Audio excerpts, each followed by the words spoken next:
Esimene Moosese 19. peeg 24-26 ja Jehova laskis sadada Soodoma ja Gomorra peale väävlit ja tuld Jehova juures taevast ning hävitas need linnad ja kogu ümbruskonna, kõik linnade elanikud ja maataimestikud. Aga Loti naine, kes ta järel käis, vaatas tagasi ja muutus soolasambaks. Heiki Herman Soome arvamus. Surnute põletamine on teatud kultuurides olnud ja on vaid suuresti hädaabinu, millisega Eestis ei saa end kuidagi välja vabandada. Eesti ei ole ülerahvastatud budistlik maa. India Kalkutaine, kus pole ruumi ja maad surnute jaoks, et neid kirstuga matta ning ka suuresti hügieeni tõttu toimuvad põletamised. Kuid paljudes budistlikes maades viimasel ajal on isegi hakatud põletamist vältima ja leitud muid võimalusi. Muistes Eestis ei ole inimesi kunagi põletatud, see on müüt, vaid surnu pandi kividega vooderdatud hauda ning hauale samuti laoti kivides kuhjad. Siiani leitakse nii Eestis kui mujal Põhjamaades ka Inglismaal, Saksamaal taolisi haudu. Enamasti maeti inimesed alati oma kodu lähedale aeda ehk ka metsaveerde, kuid esines ka juba tollal suuremas külas matmise plats. Inimkond on ammustest aegadest uskunud surnu ülestõusmist. Kui inimesi oleks Euroopas ja Põhjamaades põletatud, siis ei oleks meil mitte kui midagi väljakaevamistest enam saada. Põletati üksikjuhul vaid vaenlase keha, kuid ka mitte alati ning tuleriidale viidi nõjad ja pahad inimesed, et need ei saaks enam tagasi maale tulla ja paha teha. Õigeusu kiriku seisukoht. Inimene on hinge ja ihu ühtsus, mis surma poolt lõhutuna taastub ülestõusuga. Lahkunu keha antakse maale üle õrnalt, nagu tera laskub mulda, selleks et uuesti tärgata muutununa, valmis kustumatuks igaveseks eluks. Mullast oleme me võetud, mullaks peame me saama ja mullast äratab meid Issand Jeesus Kristus. Inimese matmine on tiedalt seotud tema mälestuse hoidmisega. Õigeusu kiriku traditsioonid viitavad sellele, et säilib konkreetne esemeline mälestus inimesest, mitte ainult abstraktne. Kremeerimist ei saa nimetada matusemälestustseremooniaks selle tõttu, et tuhastamisel toimub inimese keha sanktsioneeritud hävitamine sarnaselt sellega, kuidas hävitatakse ohtlikke dokumente, et keegi kunagi midagi teada ei saaks.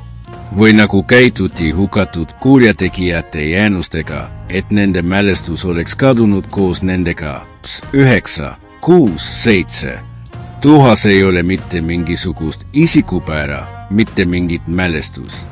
Mis meie kehaga ka ei juhtuks, Issand taastab meid meie esialgses täiuslikus olemuses. Kuid see ei tähenda, et kremeerimine on loogiline ja vastuvõetav kui õigeuslike matuseliik, seda enam, et matta pole tegelikult suurt midagi. Paremal juhul võib kremeerimist nimetada mitte matusteks, vaid hüvastijätu rituaaliks. Minu küsimus, kas kremeerimine on väärikas lahkunu ärasaatmine? Kindlasti mitte. Kas inimese küpsetamine tules on väärikas lõppvaatus tema kehale? Kremeerimine on võimaldanud seda, et hüvasti jätjatel on ükskõik, kuidas inimest koheldakse peale lahkumisteenistust, sest nemad seda ei tunne ega näe ega tea, mis sünnib seal tules. Õudne. Andke oma hinge eest hoolt, sest Jumal võib hakata küsima, kuidas te kohtlesite tema surnuid. Mullas saab inimene tõesti rahus puhata, aga tulesta seda ei saa, see on minu arvamine.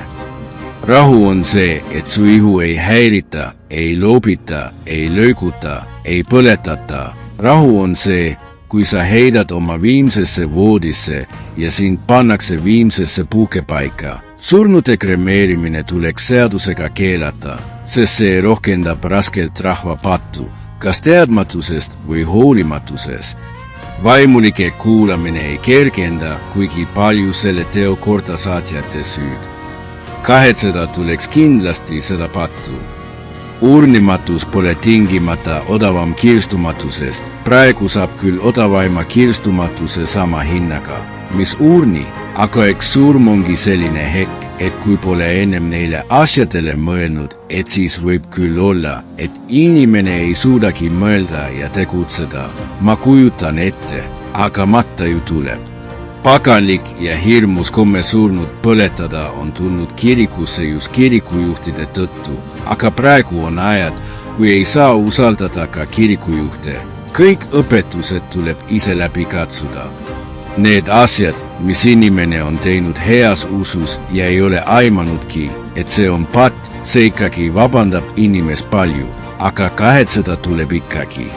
Ja on hetki, kui saatan osavalt meid petab ja me ei saa arugi, mida teeme ja kui lihtne on teatud olukordades inimest petta, kui see inimese huvidega pisut kattub. Piiblist, Aamos 2. jaanuar 2 nõnda ütleb Jehova.